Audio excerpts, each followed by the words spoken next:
অনেকক্ষণ ধরে একটি বিষয় শেখার চেষ্টা করছি। কৌতূহল ছিল স্বর্ণলতা কেন অন্য গাছের উপর ভর করে গাছের স্বাভাবিক বৃদ্ধিকে ব্যাহত করে।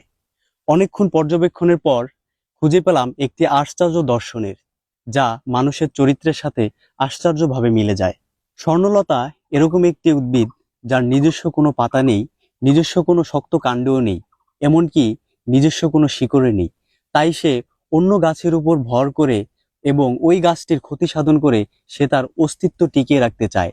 এর নাম হচ্ছে স্বার্থপরতা, যেখানে অন্যের ক্ষতি সাধন করে নিজের অস্তিত্বকে টিকিয়ে রাখা হয়। আমার ঠিক পাশেই দেখতে পাচ্ছেন একটি আকাশমণি গাছের চারা, যার চারপাশে স্বর্ণলতা তাকে পেঁচিয়ে ধরে তার সমস্ত পুষ্টি শোষণ করে সে তার স্বাভাবিক বৃদ্ধিকে ব্যাহত করছে।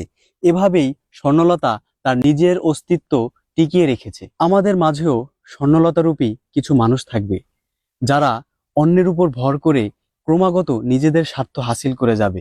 বিনিময়ে যে উপকার করছে সে শুধু ক্ষতিগ্রস্তই হবে। মনে রাখবেন, স্বার্থপরতা এরকম এক নীরব অসুখ যা মানুষের বিবেককে ধীরে ধীরে নিস্তেজ করে দেয়। মানুষ বাঁচে ঠিকই, কিন্তু তার বিবেক মারা যায়।